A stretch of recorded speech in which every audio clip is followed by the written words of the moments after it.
Selamat datang di pembelajaran kampus terkemuka Universitas Hayam Wuruk Perbanas. Pembelajaran daring kali ini adalah Etika Bisnis dan Profesi Akuntansi pada bab 3 tentang etika profesi. Tujuan pembelajaran. Mahasiswa diharapkan mampu memahami 1. Pengertian profesi. 2. Pengertian etika profesi. 3. Kode etik profesi. 4. Mengapa penting mempelajari etika profesi. 5. Etika profesi akuntan. 6. Faktor-faktor yang mempengaruhi seorang profesional dalam menghadapi dilema etika. 1. Pendahuluan. 6 profesi yang memiliki peringkat standar tinggi dan sangat tinggi dalam hal kejujuran dan etika adalah 1. Perawat. 2. Apoteker. 3. Dokter. 4. Guru. 5. Polisi. Dan yang keenam adalah rohaniawan. Profesi akuntan sendiri terdapat pada ranking ke-9. Sedangkan posisi peringkat paling akhir, yang paling jelek, adalah salesman mobil dan telemarketer. 2. Pengertian profesi. Ciri-ciri atau sifat dari profesi terdiri dari ciri-ciri penting, ciri-ciri tertentu, dan fondasi nilai-nilai etika. Ciri-ciri penting dari profesi adalah yang pertama, adanya pelatihan yang ekstensif. Yang kedua, kewajiban yang utama adalah melayani masyarakat. Dan yang ketiga, ada pelatihan dan skill intelektual. Sedangkan ciri-ciri tertentu, yang pertama adalah secara umum dilisensi atau disertifikasi. Yang kedua, dikeluarkan oleh organisasi, asosiasi, atau institusi. Dan yang ketiga adalah otonomi.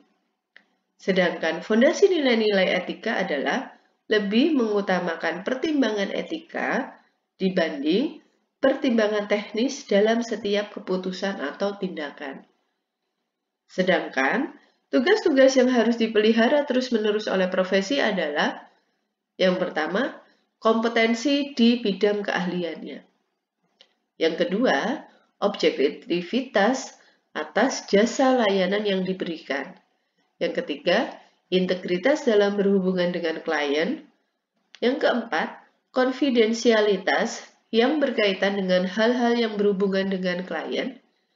Dan yang terakhir adalah disiplin yang mencakup para anggota yang tidak bertugas sesuai dengan standar. 3. Pengertian etika profesi. Karakteristik dari sebuah profesi adalah 1. Ahli atau berkompeten di bidang tertentu. Jadi, kalau yang namanya profesi adalah pasti punya suatu keahlian atau kompeten dalam satu bidang keahlian. 2. Mempunyai sikap dan watak untuk menerapkannya secara bertanggung jawab. Jelas ya, kalau profesi berarti dia harus bertindak secara profesional, yaitu bertanggung jawab dengan apa yang dilakukan. Yang ketiga adalah menjadi anggota suatu kelompok profesi, seperti Ikatan Akuntan Indonesia misalkan. Itu salah satu anggota profesi atau asosiasi. 4. Kode etik profesi. Kode etik profesi merupakan sarana untuk membantu para profesional dalam melaksanakan tugas profesinya secara beretika. Jadi, kode etik profesi itu adalah guidance para profesional untuk bertindak secara beretika, sesuai dengan jalur yang seharusnya. 3 hal yang penting yang harus diperhatikan dalam kode etik profesi adalah yang pertama, memberikan pedoman bagi setiap anggota profesi. 2. Sebagai sarana kontrol atau pengawasan bagi masyarakat. Jadi masyarakat bisa menilai apakah seorang profesional tersebut sudah melakukan tindakan yang sesuai dengan kode etik atau belum. Dan yang ketiga adalah mencegah campur tangan pihak di luar profesi. Ini juga penting ya. Jadi kalau ada pihak-pihak yang tidak berkepentingan di luar profesi, dengan adanya kode etik, maka tidak akan bisa mengganggu-gugat yang ada di dalam profesi kalau profesi tersebut tidak melakukan suatu kesalahan. Yang kelima, mengapa penting mempelajari etika profesi? Yang pertama, akan membantu para profesional dalam bekerja dan melaksanakan aktivitas profesinya. Kalau kita nanti sudah lulus, mau menjadi seorang akuntan, seorang profesional akuntan, maka etika profesi itu membantu kita semua untuk bertindak, bekerja sesuai dengan aktivitas yang seharusnya di dalam profesi kita. Yang kedua adalah ketika ada masalah, permasalahan etika, maka kita bisa menentukan mana yang benar dan mana yang tidak. Hitam dan putihnya jelas, tidak ada yang abu-abu. Dan yang terakhir, membuat kaum profesional menjadi objektif. Ya, karena kita sudah punya pedoman, kode etik, etika profesi, maka kita sudah bisa membedakan mana yang baik, mana yang buruk, mana yang benar atau mana yang salah, hitam dan putih, maka otomatis kita bisa menjadi lebih objektif dalam bertindak, dalam menghadapi dilema etika. Itulah tadi mengapa penting untuk mempelajari etika profesi. Yang keenam, etika profesi akuntan. Ini adalah beberapa etika yang harusnya dimiliki seorang akuntan. Yang pertama, seorang akuntan harus memahami peran profesi akuntan itu seperti apa. Karena jika tidak, mereka tidak akan tahu alur tindakan yang benar dan etis sebagai seorang akuntan itu seperti apa. Yang kedua, akuntan harus tahu bahwa masyarakat ini punya harapan lebih terhadap profesi akuntan. Harapan mereka adalah karena seorang akuntan itu sudah kompeten, punya keahlian teknis di bidang akuntansi, maka harusnya akuntan lebih bisa dapat dipercaya. Dan yang ketiga, nilai etika lebih penting dan dominan dibanding keahlian akuntansi dan audit. Dikatakan seperti ini karena etika itu terkait dengan soft skill dari seseorang atau seorang akuntan. Kalau akuntan itu pintar, banyak. Yang nilainya bagus, yang cerdas, itu banyak sekali. Tapi yang punya soft skill bagus itu sangat jarang. Dan ini etika itu terkait dengan soft skill seseorang. Kalau seorang akuntan tidak punya soft skill yang bagus, maka ya dia tidak akan bisa menerapkan ya kode etiknya dengan bagus. Etika yang etis tidak akan bisa diterapkan. Makanya nilai etika itu lebih penting daripada hanya sekedar kepintaran atau keahlian di bidang akuntansi atau audit. Yang selanjutnya terkait dengan prioritas tugas, loyalitas, dan kepercayaan. Seorang akuntan harus tahu prioritasnya yang mana, kepercayaan itu dibuahkan, dihasilkan seperti apa, loyalitasnya seperti apa terhadap institusi. Seorang akuntan harus punya gambaran atau harus punya tekad yang kuat untuk tahu tugas, loyalitas, dan kepercayaan dibangun seperti apa.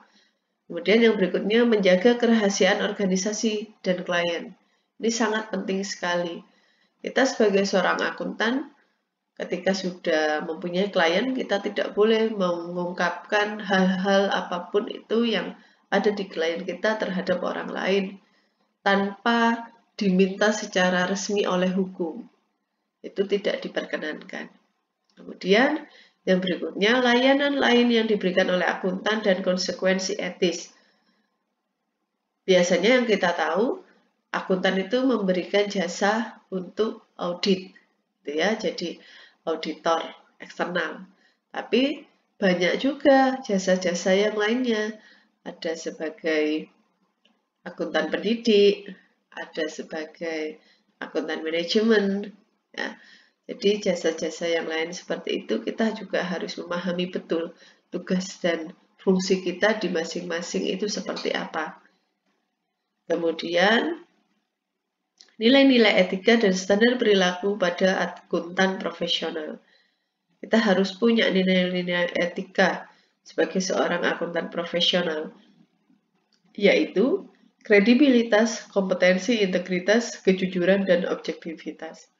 Itu nilai-nilai etika yang harus kita pegang sebagai seorang akuntan. Kemudian ada terkait dengan pertimbangan dan nilai-nilai. Ya, jadi jika mau melakukan suatu tindakan, kita harus benar-benar mempertimbangkan apakah ini sesuai dengan nilai-nilai yang kita punya. Apakah ini sudah menunjukkan integritas kita, sudah menunjukkan kompetensi kita, kejujuran, objektivitas, dan lain sebagainya. Kemudian, yang terakhir, sumber nilai etika dan standar perilaku. 7. Faktor yang mempengaruhi seorang profesional dalam menghadapi dilema etika. Ada 3 faktor, yaitu atribut pribadi, atribut kontekstual, dan atribut permasalahan.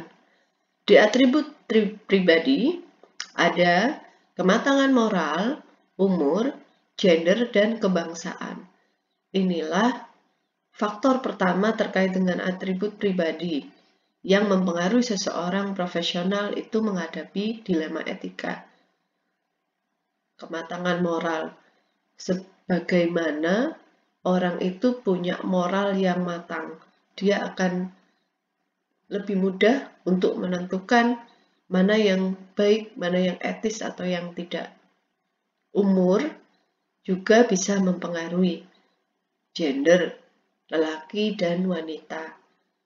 Wanita biasanya lebih sulit untuk menentukan mana yang benar dan mana yang salah, karena wanita lebih berpegang pada perasaan, berbeda dengan laki-laki yang lebih berpegang pada logika. Yang berikutnya terkait dengan kebangsaan. Itu juga mempengaruhi seseorang bisa menghadapi dilema etika. Atribut yang berikutnya adalah kontekstual. Ini ada budaya nasional, budaya organisasi, kelompok dan peran, bingkai bahasa, dan tempat tinggal. Ini terkait dengan konteks di mana seseorang itu berada, baik di organisasi, di lingkungan, di tempat tinggal, itu yang menentukan bagaimana seseorang itu bisa menghadapi dilema etika. Dan yang terakhir, terkait dengan permasalahannya, yaitu atribut permasalahan.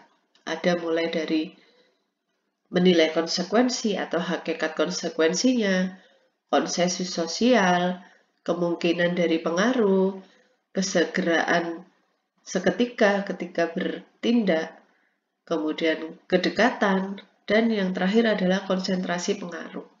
Jadi, yang terkait dengan permasalahan yang terjadi di dalam dilema etika. Inilah tadi 3 faktor yang mempengaruhi seorang profesional ketika menghadapi dilema etika.